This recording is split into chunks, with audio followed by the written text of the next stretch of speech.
Welcome to the Do What You Love podcast, a podcast with a mixture of personal development and career advice to help you reach your full potential. Now over to your host, Life Purpose Champion, Amanda Heel.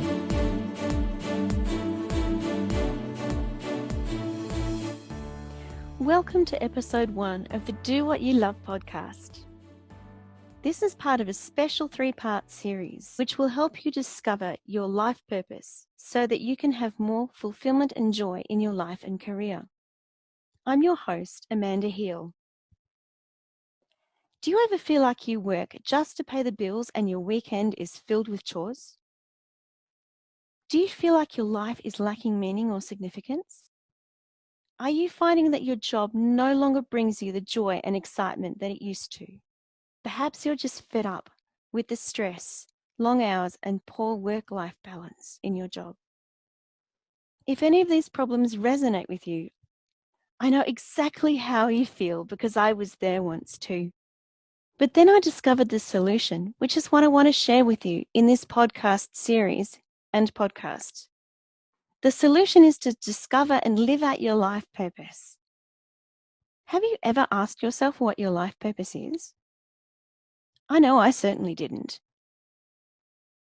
In fact, I never even thought about my life purpose until my 27th birthday. I have no idea why. I pondered all through my lunch break but didn't come up with anything satisfactory. I asked my colleagues what they thought, and they didn't come up with anything. I asked my family, and they didn't come up with anything either.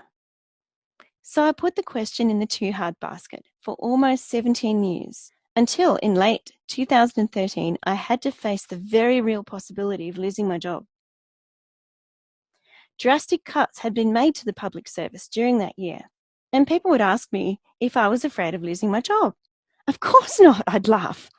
I'm a totally blind lawyer and union delegate. They wouldn't dare. But then one day, out of the blue, it was announced that the agency I worked for would be downsized by 50% and 7 legal jobs would be cut. While I'd been happy for most of my legal career, I had become restless and unhappy in the last few years, but I lacked the confidence to change jobs. And I certainly wasn't prepared to lose the job that I had. I was suddenly terrified, but managed to keep my emotions in check until I got home.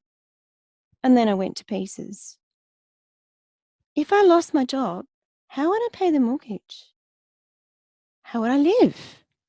Being totally blind, it's not as if I could get a job as a checkout chick or pizza delivery person until I found something better.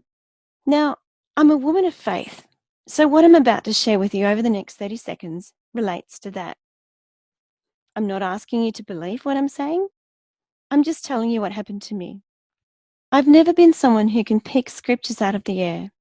So when Jeremiah 29:11 popped into my head as I sat crying, that got my attention. For those who aren't familiar with this verse, it speaks of God having plans for us, for hope and a future. As I pondered this, I was even more surprised when an almost audible voice said in my head, "I have a job for you." I heard this voice twice more over the next 3 months. In January 2014, my employer offered me a redundancy, and at about the same time, I was offered the opportunity to sell skincare through a network marketing company. I'd secretly always wanted to run my own business, so took the redundancy and jumped into selling skincare like a woman desperately trying to run away from her past. But one thing I learned very quickly was just because I love a product and am willing to spend large amounts of money on it doesn't mean that anyone else will, even if I think they should. I was losing more than I was making, but being the stubborn person I am, I pressed on, determined to succeed, if only to prove to my family and friends that I could run a successful business. In July 2015, whilst at a skincare conference, I fell and very seriously injured my knee.